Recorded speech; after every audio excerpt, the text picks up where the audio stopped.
From Boston University Center for Digital Imaging Arts, this is the Post Movie Podcast. I'm Steve Head. I'm John Black. And on this episode, we're going to discuss the new Shrek film, Shrek Forever After, the fourth in the series from DreamWorks. We're also going to discuss MacGruber, the latest Saturday Night Live adaptation from Lorne Michaels. And we're also going to talk about, help me, John. DVDs, specifically To Live and Die in L.A. Recently released a Blu-ray, which I digged very much. But let's talk about Shrek. It's not the first time you saw it, is it? No. I was trying to get into the whole, I was trying to figure out when I first did see To Live and Die in L.A. Where were you in 1985, Steve?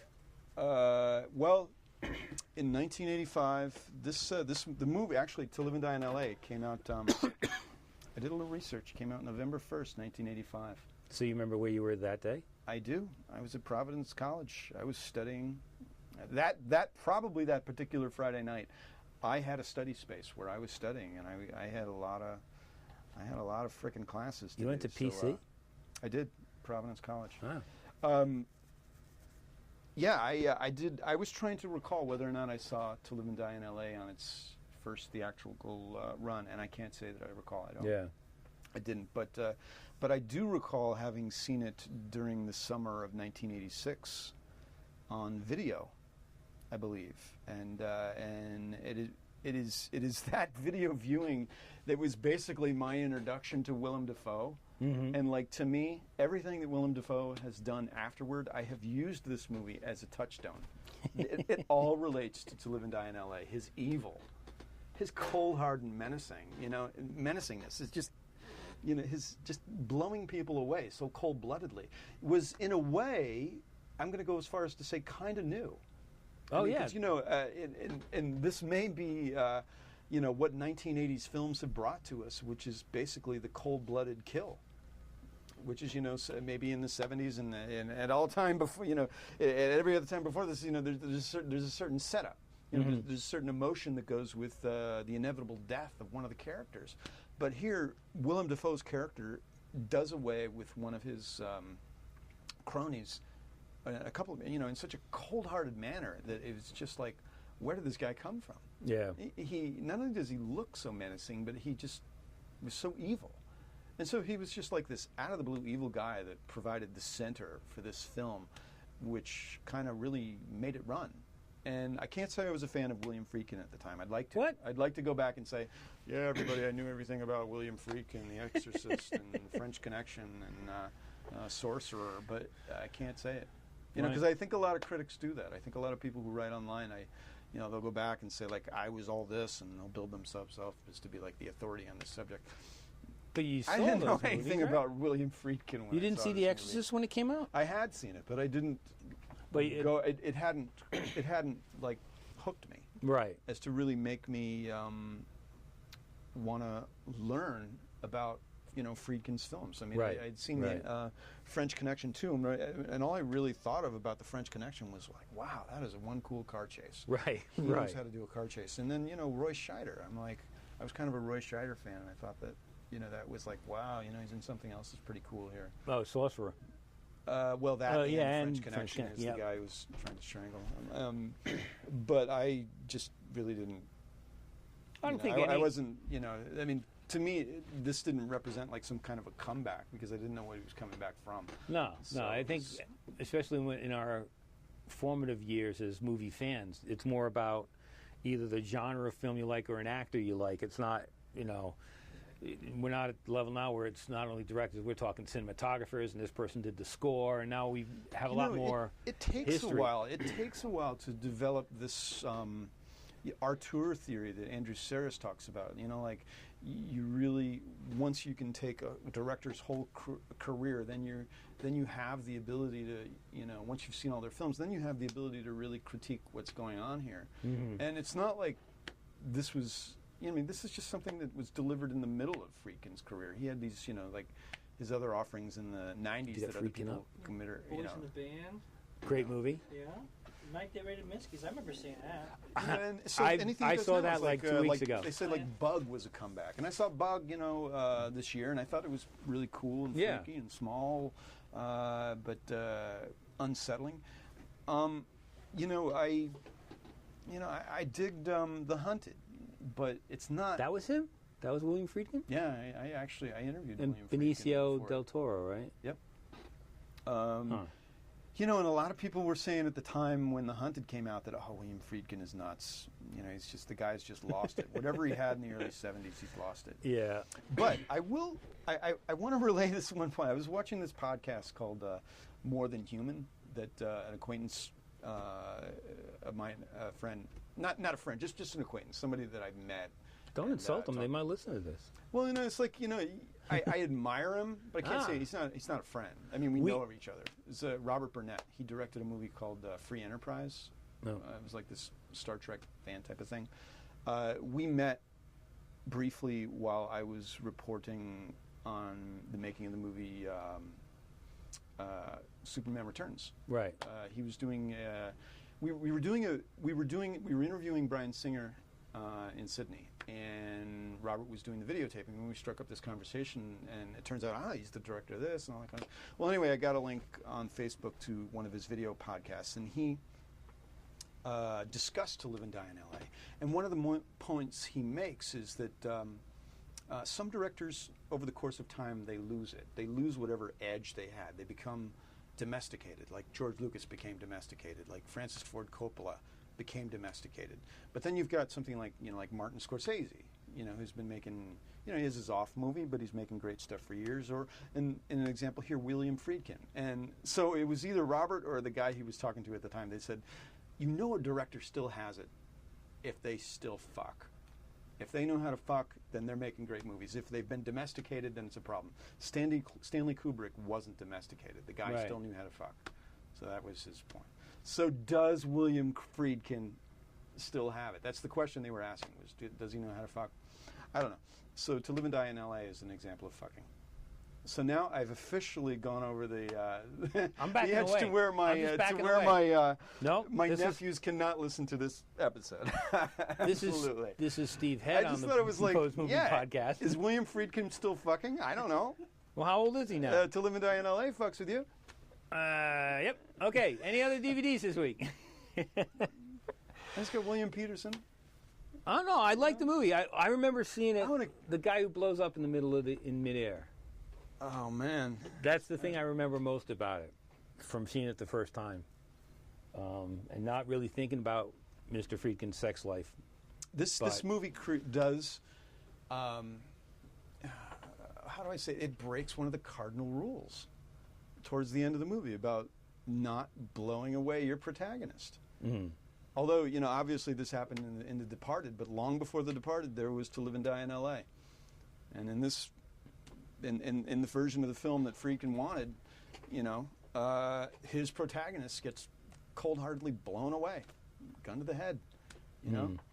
And they filmed another ending, which they talk about in a featurette on the disc. The happy about, musical ending? Yeah, the happy ending where they both, William Peterson and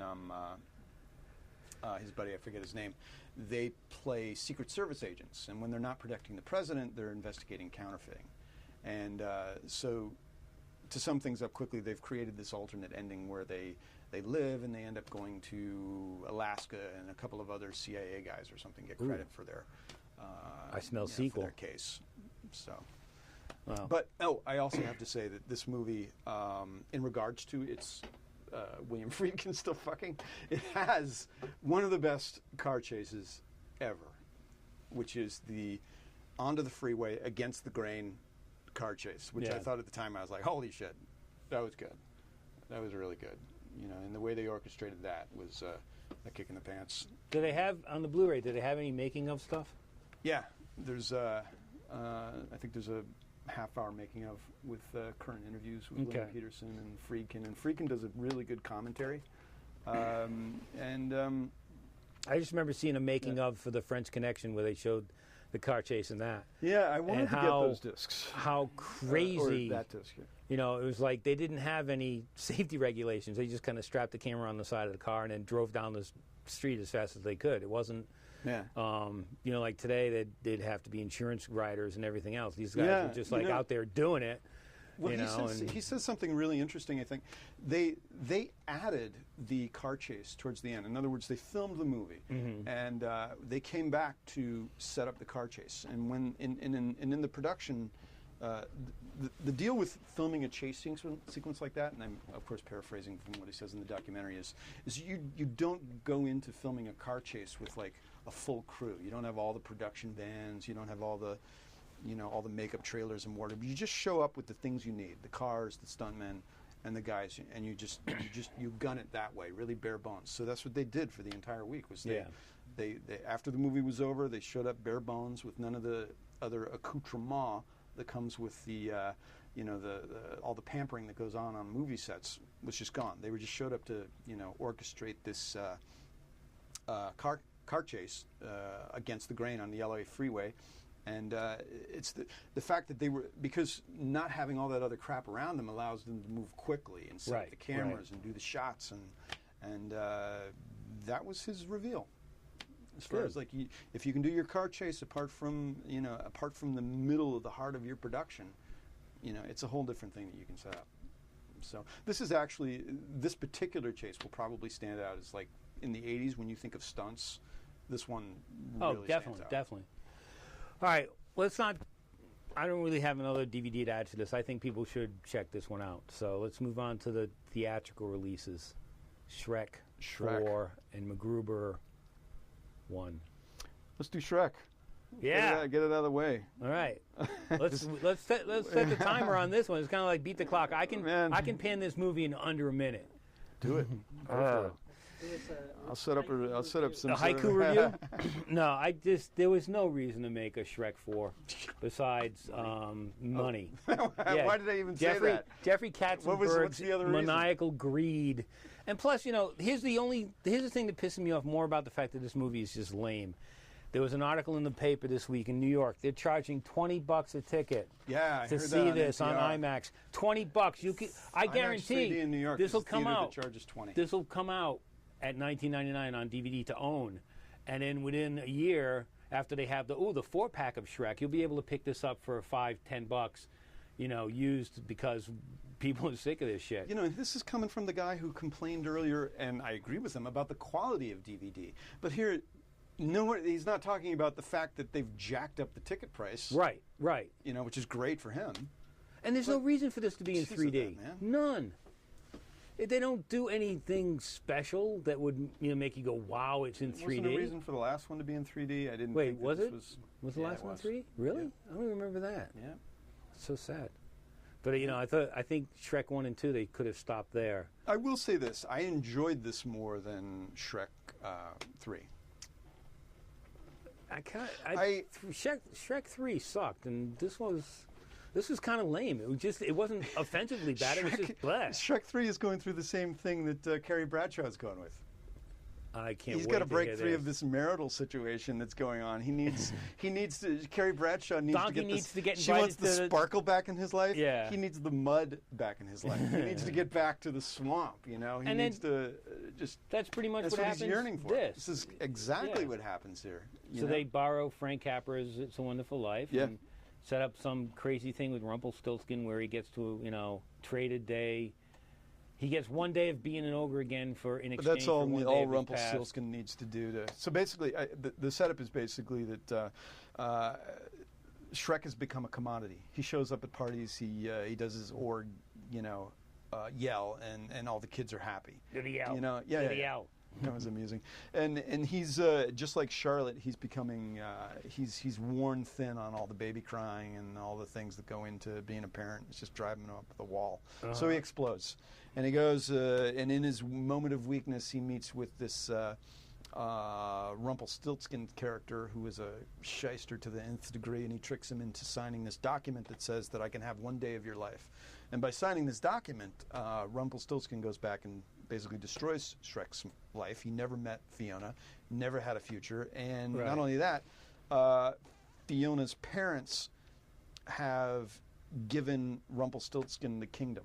Right, because they were going to sign a contract to to break the spell she was under before she gets true love's kiss, blah, blah, blah. Yep. And now he runs the show in, what's the place where they live? Far away, whatever. Yeah. You know, it's fallen into shambles. And Well, and that's the whole thing. Because of this deal he makes with Rumpelstiltskin, they get to give us an alternate universe Shrek where, It's you kinda know, dark and Puss in brooding. I Boots dig is that. fat, Eddie Murphy is still obnoxious, and Fiona and Shrek and has a have never met. great appetite for pop songs.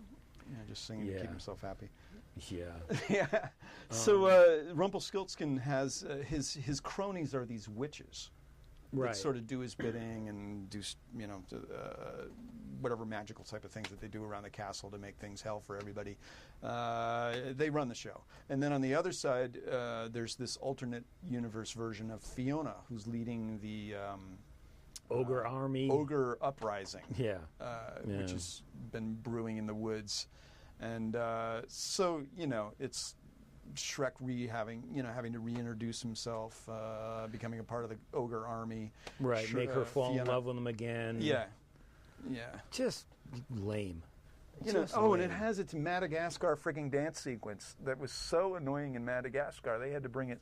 Oh, because up the in this Pied one. Piper comes in. Because the Pied Piper. And he plays this song, and they all have to suddenly do like bad wedding dances. Exactly, the group dance thing. Yeah. Oh my God. But the best part about this movie is it had this one weekend, and now with Sex and the City and Prince of Persia opening, it'll get knocked back where it belongs into 10th place, and you'll see it on DVD by the end of summer. I still love to see. In a sense, I don't like the childishness of it. I'm sick of all the broad humor that goes with it. All the things I like.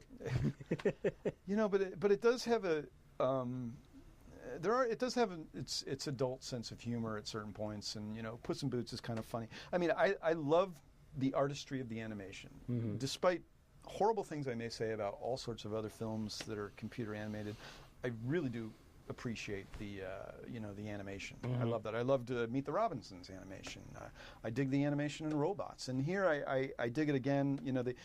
You can see how progressively DreamWorks has gotten better with rendering these characters, and it's neat. But the movie is short. It doesn't have a real emotional center that the first one has. Right. The one that has a moment that these moments that really make you contemplate the beauty of these films, and you gotta. You could really feel it. This movie does not have that at all. It's contrived all the way up until the end. So when you are supposed to, feel something about these characters, there's really nothing. Right. When Rumpelstiltskin's universe starts coming down around him, and things start, to switch around, there's. You'd think DreamWorks would have us in awe with what's going on. There's nothing. Nope. I think they really needed something in the middle of this movie There's no sparkle. to draw you in. But Shrek doesn't have his sparkle. No. Doesn't have his mud. No. But he made his money, and that means I don't care if it makes enough money, there'll be a fifth one. But there even definitely now, will be a fifth one. Even now on the commercial tie-ins, I forget what they're selling, some Happy Meal or something, and they've got Shrek and Donkey, and it's not Mike Myers' voice.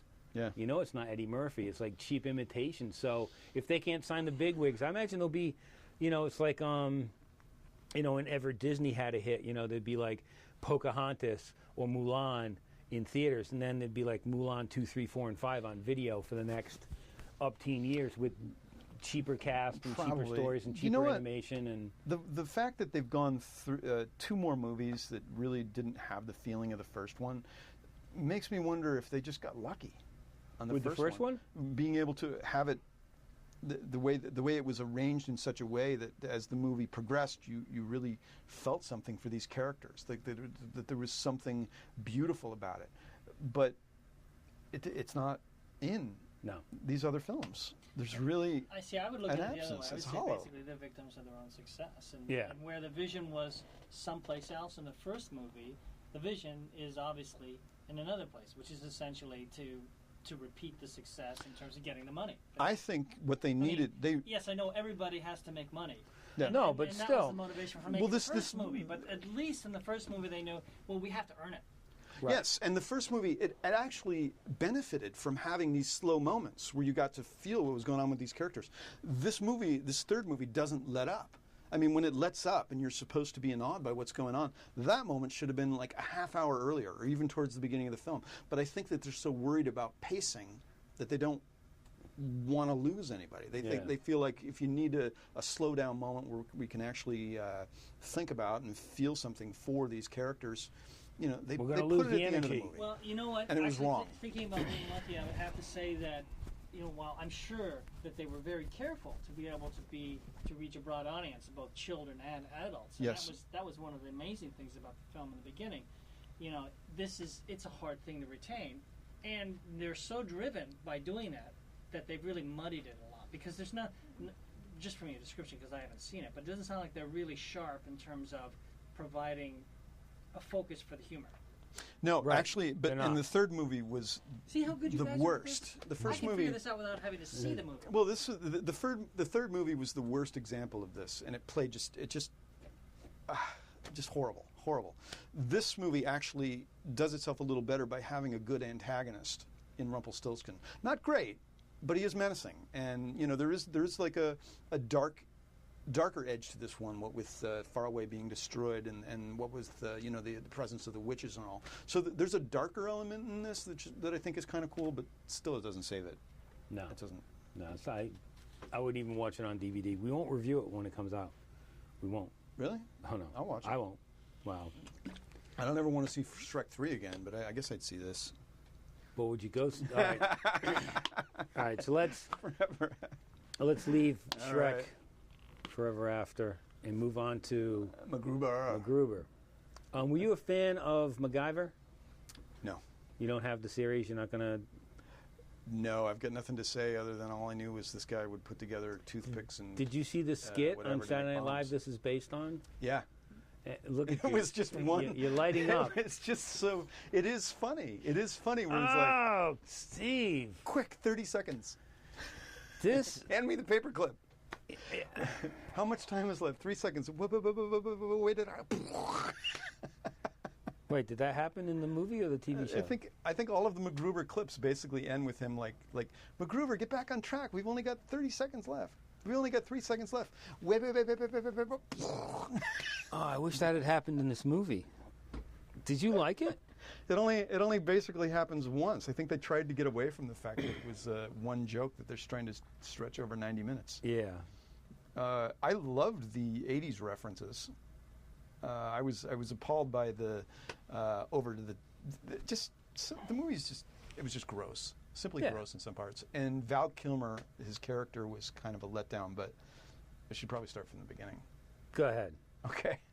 MacGruber, he's an ex-military, like CIA special forces guy. And it's so believable. Yeah, you got to just roll with that one. But basically, the Pentagon has picked up some sort of indication that Val Kilmer's character, I think his name is like Major Kuntz. Klutz? Kuntz? No, Kuntz. Just Kuntz. Von Kuntz. Yeah. Which gives you a clear indication of how much thought and effort went into this, is that they name him Kuntz. Oh, not only that, but it's Dieter. Dieter is German version of Peter. So he's Peter Kuntz. And it's amazing how, all right, okay, so that's like a quote-unquote clever bit of, wordplay, except the characters can't get it right through half the movie and forget the H. So they're saying cunts all the time. And it's like, right, I get it. Powers They're Booth. talking dirty. Ha, ha, ha. Please, that's all they got? That's all they're bringing to the table here is that word?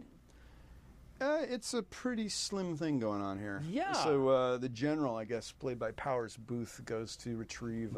Poor Powers Booth. To bring MacGruber back into action so we can get together a team and help prevent this warhead from being fired, which is apparently going to destroy Washington. So that's the setup. He goes to, MacGruber's basically practicing some form of Buddhism or something. Well, what was it? What was the Rambo goes movie? And gets him. Was it Rambo 2 or 3 where he has to go find Rambo and he's at a Buddhist temple and he's given up fighting, So they try to make fun of that like the way Hot Shots did, but Hot Shots was funny.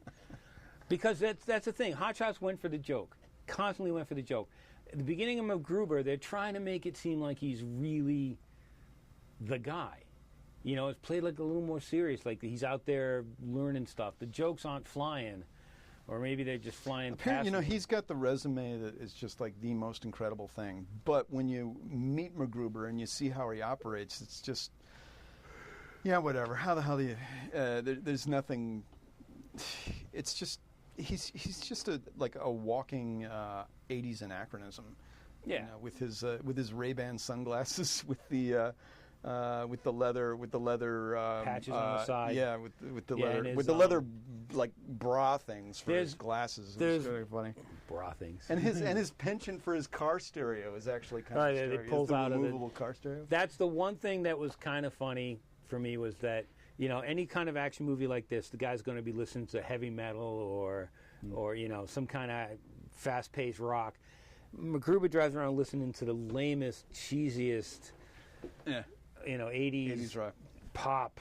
Oh, it's just, it's like Air Supply. He's driving down to Air Supply. It's like, right. Oh my God. But again, that joke is pummeled over and over again. There really isn't much to say as far as the setup. He tries to get his team together. He accidentally kills his entire team by putting the explosives in the van where he put his team. Yeah, his homemade C4. Right. His original team is made up of professional wrestlers, which was kind of funny. There's only one guy that has a desire to work with him, which is Ryan Felipe's character. And then sort of an ex-girlfriend that was on his 80s team, played by Kirsten Wiig. And she's funny. She wants to be a lounge singer. And she has a couple of funny moments. But this is pretty thin. Yeah, there's no reason. And Val Kilmer, just like nothing, wasted. No, he looked wasted. Yeah, he looks like he needs to lose a little weight. Well, yeah, he's thick-waisted and he acted wasted, so it's kind of a tough. And I like Kilmer movies usually, and but again, he didn't bring any energy to this role of being a bad guy. He plays it pretty much monotone through the whole thing. Right. I think the one thing that we should say is that Dieter von Kunth's character works into MacGruber's past because MacGruber was getting married. He was getting married to Maya Rudolph. Right. And von Kunth orchestrated a misdirected hit at MacGruber's wedding that ended up killing his wife, Maya Rudolph. So they have this. That's basically their history, which actually is revealed that it goes back a bit further. But so MacGruber has this personal. He's given this sort of personal vendetta against von Kunth, and so from then on in, it's just this his just one fuck up after another. Just trying to basically just track him down, and it's amusing. I just wouldn't recommend paying $10-12 for this to see in the theater. It's a video. I wouldn't rental. recommend wasting your time on this. I didn't think it was amusing at all. You were kind of bummed out when you walked out of the movie. I thought you would dig it. No, I like comedies. I like dumb comedies, but this just they didn't put any effort into it. Like I said, Val Kilmer was monotone. They keep playing the same jokes over and over again. The cheesy music, the fact that whenever MacGruber's needs something from someone, he offers to blow him. Mm-hmm. It's just like, okay, maybe once it's funny, but 4 times? Do I need to see this 4 times? No. If he's just so strung out and his life's about to fall apart, he was like, I will have sex with you. Yeah. Just do what you want. I might have smiled the first time, but by the 4th time, you're like, all right, more writers. More writers. This is again. It's a 4-minute sketch on Saturday Night Live, 3-minute, 2-minute. YouTube it, but to drag it out into a whole movie, it's like an image from Silly Putty. You stretch it and you can't see what it is anymore. Well, if they had played that joke that gets the laugh in the shorts, in the movie, then yeah, it would have been. They didn't so much stretch it out as much as they just used it towards the end. Yeah. Once. And And I think, would it make like $5 million at the box office or something? I don't know. It'll die a quick death, I'm sure. It will, but I thought there were some good laughs. Okay. And I don't want to spoil those, but I had some good chuckles. But you knew you were in for something when they screened it for critics at 9:00 the night before it opened. Yeah, we had an unusual screening day for this one. Yeah. We saw So 9:00 the day before it opened. Plus, they had it set up as a double feature with Get Him to the Greek prior to that. So that was like a long haul movie experience that night. I think I saw 3 movies that day. it's about average. All right. Well, Man, I also oh, go ahead. No, I interrupted. I can't wait. Man, I saw this movie with my girlfriend Sarah a couple days ago called Please Give. I loved it. I can't pronounce the director's name correctly, I'm sure. Nicole Holosifner. And she's made these, I think she made the film Lovely and Amazing and Friends with Money, and each of which star Catherine Keener, who is she's wonderful. This movie, Please Give, Catherine Keener plays a owner of a thrift store, not really a thrift store, a used furniture store where she buys furniture from the recently deceased, and it's weighing on her conscience. And her husband, who also does the store with her, played by Oliver Platt, is maybe not weighing on his conscience so much, but it's a terrific character piece. I really liked it. I don't know how to quite describe it other than to say that, like, I liked the characters in this movie so much that I could have seen 4 hours of this. I could watch 4 hours of Catherine Keener and Oliver Platt discussing stuff, choosing socks. I don't care.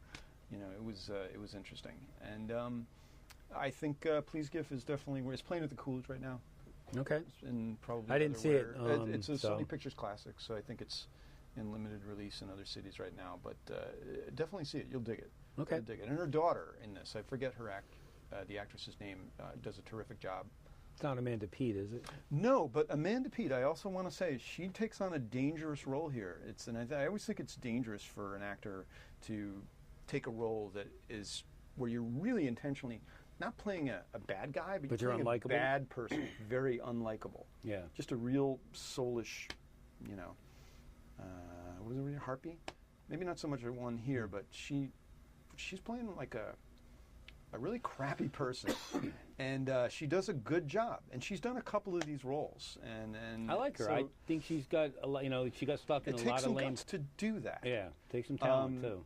To And make it work. she plays the neighbor of Catherine Keener and Oliver Platt. Their family lives in an apartment building. Amanda Peet plays the neighbor who lives next door with her sister and their older mother, who is sort of veering into her last days. Played coincidentally by the woman who was in the Dick Van Dyke Show. She was the neighbor in the Dick Van Dyke Show, and here she is, actually much, much older, but the neighbor in Please Give. Really? So they're kind of like waiting for her to die so they can buy the next apartment and take out the wall. Catherine Keener's family, But anyway, it's a movie that doesn't so much have like really satisfying resolutions, but it's got some very interesting characters. I think it's worth seeing at the Coolidge. Okay. I have no little tidbits to pass on after that. Nothing? No, I'm not up for it today. You don't want to talk about that screaming child situation in Shrek? No, that bothered you more than it did me. That was just horrible. I thought it was. We were watching Shrek with one of my pet peeves for seeing films is when kids are in the theater and they're making all this noise. And we were watching the I know, but and it's man, Shrek 4. They were it's more not so much entertaining the than kid; movie. it was the parent who wouldn't do anything about it. Really, I mean, yeah, it was bothering me, but I saw the look on your face too. That was a look of joy. Children. Oh, I love children. Yeah, I can put up with someone who's a disruptive child at Shrek 4. It's when they bring infants and toddlers to R-rated movies that freaks me out.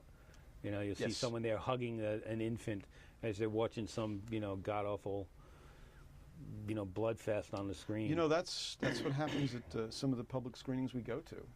The families will just bring their kids because they don't have to pay for it. And, remember Devil's Rejects?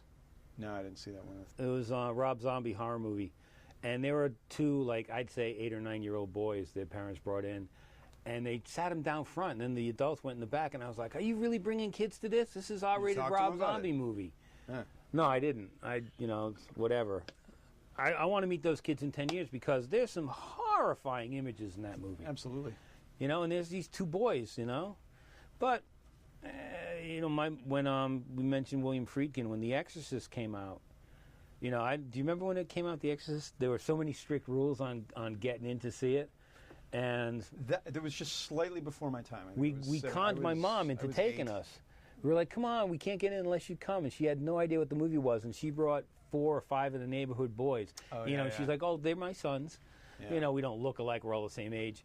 And we sat there, and that movie horrified my mother. She was crying at the end of it. And we were just like, that was awesome. And there's my mom you weren't blubbering. like petrified, frozen? No, I was. The only part that petrified me is when she's getting tested on in the hospital, because I hate hospital scenes. And there's a little thing in the blood. They do that so well. Blood spurting out of her neck. I was like, ah. But by the time she's jabbing herself with the cross and, spitting pea soup, I was just like hooting and hollering. But remember when they re-released it with the extra footage? I remember standing with Ed Simkus, who's been on the show. Yeah. And we were standing outside waiting to go in, and he goes, are you afraid? And I go, a little bit.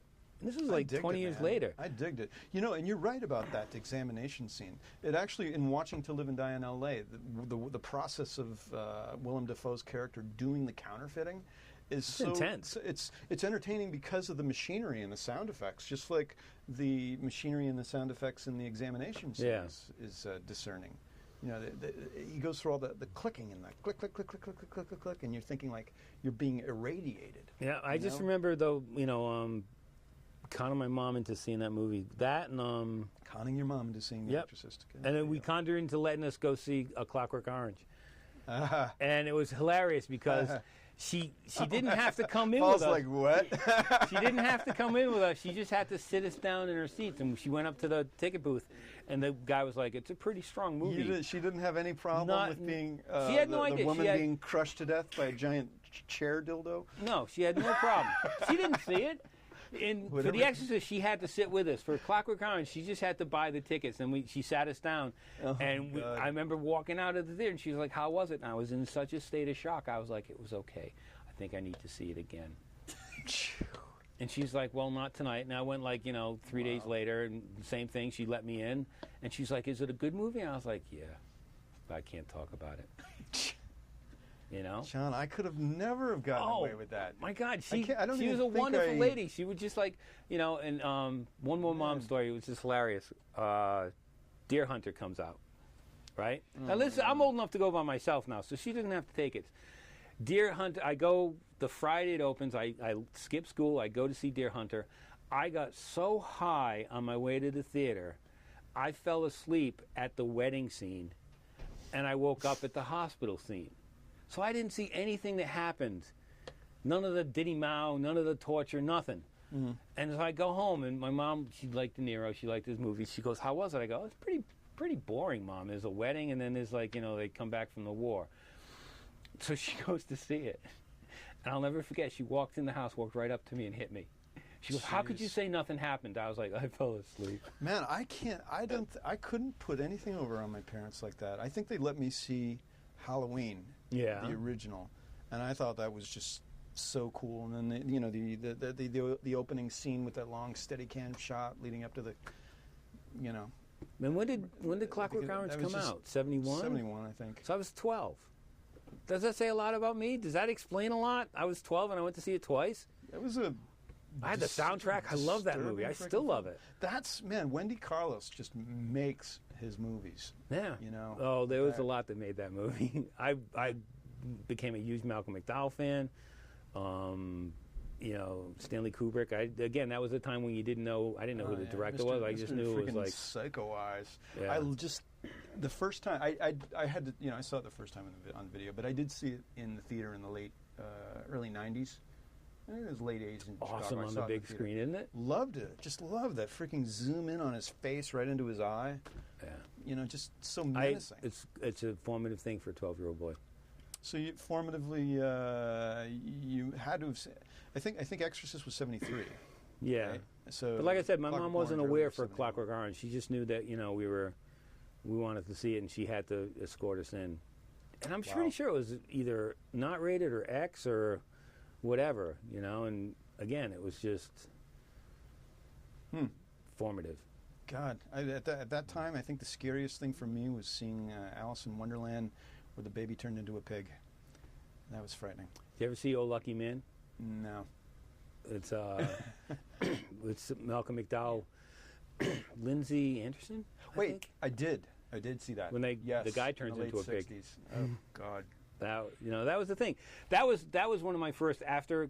When we jokingly say that Clockwork Orange was formative, but when I saw it, I had to see everything Malcolm McDowell did. I went back, back in that day, you couldn't just go to the video store. You had to wait for the re-releases or. That is something I just don't think 20-somethings get today. Yeah, is the rarity, the chance that you could actually see a movie, because we didn't have video. You could really only see it in the theater, and you could see it only on TV. You couldn't. No, see you weren't going to see Clockwork Orange on TV. There's no way. And whatever you could see on TV was going to be on 3 television stations or a local station, at their choosing. There was no. They had great. A video machine was like freaking magic. that was magic. But they had all these great. I remember when and it was always, Bond movies. They would have like a Bond double feature. So it'd be like, I don't know, Live and Let Die and something else. That was sweet.